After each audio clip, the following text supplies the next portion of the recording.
શરદી ખાંસી એ એક એવી બીમારી છે જે કોઈ પણ સિઝનમાં થાય છે. જ્યારે કેટલાક લોકોની ઇમ્યુનિટી નબળી હોવાના કારણે તેઓ જલ્દીથી શરદી ખાંસીની બીમારીમાં સંપડાય છે અને તેઓની સમસ્યા જલ્દીથી પૂરું થવાનું નામ નથી લેતી અને આ બધી સમસ્યાના લીધે રાત્રે તેમની ઊંઘમાં પણ ખલેલ પડે છે.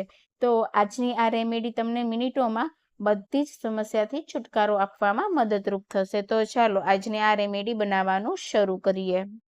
તો હવે સૌથી પહેલા તો આપણે 1 ચમચી જેટલા મરી લેવાના છે.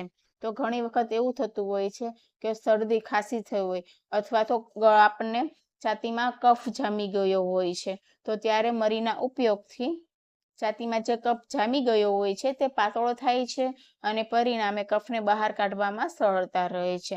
અને હા, શરદીના લીધે નાક બંધ થઈ ગયું હોય ત્યારે પણ નાકને ખોલવામાં સરળતા રહે છે. તો આપણે 1 ચમચી જેટલા મરી લઈશું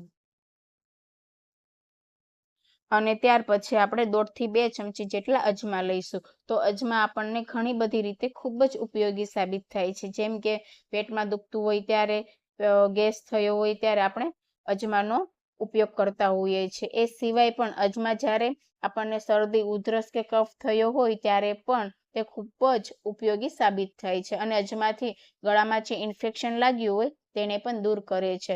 શરદીમાં છીંક આવતી હોય ત્યારે પણ તેને દૂર કરવાનું કામ કરે છે. અને સાથે જ મેં અહીંયા 1/2 ચમચી જેટલું સિંધાણું મીઠું લીધું છે.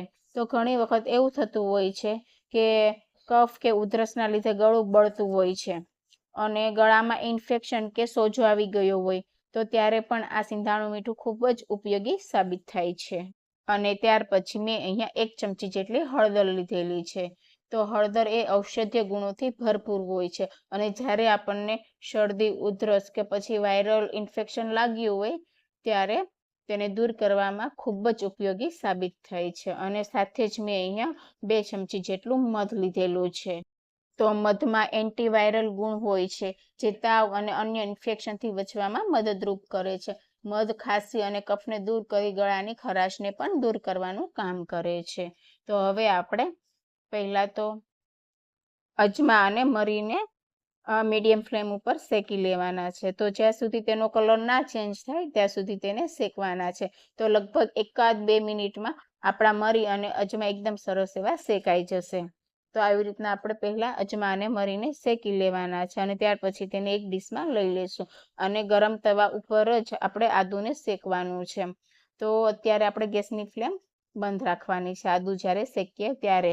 અને ત્યાર પછી આપણે અજમાને અને મરીને ખાવણી દસ્તામાં ખાંડી લઈશું.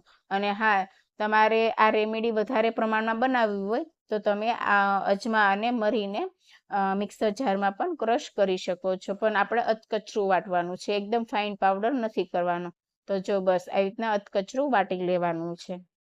અને હવે આપણે જે અજમા અને મરીનો ભૂકો કરેલો છે તેને એક બાઉલમાં લઈ લેશું અને ત્યાર પછી આપણે જે આદુને શેક્યું છે તેને ખમણી લઈશું આવી રીતના.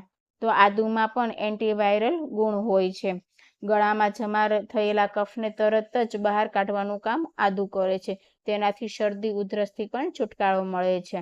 આદુ એ માઇગ્રેન કે સામાન્ય માથાના દુખાવામાં પણ રાહત આપે છે. તો આપણને શરદી, ઉધરસ થયા હોય ત્યારે આપણને માથું પણ એટલું બધું દુખતું હોય છે. તો આદુના સેવનથી આપણા માથામાં જે માથાનો દુખાવો હોય તેને પણ દૂર કરવાનું કામ કરે છે. તો હવે આપણે આદુને આવી રીતના નીચોવીને તેનો રસ કાઢી લઈશું. તો આપણે આવી રીતના 2 થી 3 ચમચી જેટલો રસ થાય એટલું આદુ આપણે ખમણવાનું છે. અને ત્યાર પછી આપણે 1/2 ચમચી જેટલી હળદર આદુના રસમાં ઉમેરીશું અને સાથે જ આપણે ચમચીના 1/4 ભાગનું મીઠું ઉમેરીશું. તો હળદર, મીઠું અને આદુના રસને એકદમ સરસ એવું મિક્સ કરી લઈશું અને ત્યાર પછી આપણે જે મધ લીધેલું છે તેમાં બધી વસ્તુને ઉમેરી દઈશું. આ રીતના એક વખત મિક્સ થઈ જાય ત્યાર પછી આપણે 2 ચમચી જેટલું જે મધ લીધું છે તેમાં તેને ઉમેરી દઈશું અને જે અજમા અને મરીનો ભૂકો કરેલો છે તેમાંથી આપણે 1 ચમચી જેટલો ભૂકો આ મિશ્રણમાં ઉમેરી દઈશું અને આ મિશ્રણને મિક્સ કરી લઈશું. અને હા, જે મહિલા પ્રેગ્નેન્ટ હોય કે પછી 1.5 કે 1 વર્ષથી નાનું બાળક હોય તેને આપણે આ રેમેડી નથી આપવાની, કારણ કે આ બધી જ વસ્તુ ખૂબ જ ગરમ પ્રમાણમાં હોય છે એટલે. અને 1.5 કે 2 વર્ષથી મોટું બાળક હોય તેને આપણે ચમચીનો ચોથો ભાગ આપવાનો, અને 8 વર્ષથી ઉપરનું બાળક હોય તેને તમે અડધી ચમચી આપી શકો છો, અને 15 વર્ષથી મોટા લોકોને તમે 1 ચમચી આ રેમેડી આપી શકો છો. તો જ્યારે પણ શરદી, ખાંસી કે પછી તાવ જેવી અન્ય વાયરલ બીમારી થઈ હોય ત્યારે તમે આ રેમેડીનો ઉપયોગ કરી શકો છો. તો તમને મારી આજની આ રેમેડી કેવી લાગી મને કમેન્ટ કરીને જરૂરથી જણાવજો, અને આવી જ નવી રેસીપી સાથે આપણે ફરીથી મળીશું. ત્યાં સુધી બાય, ટેક કેર.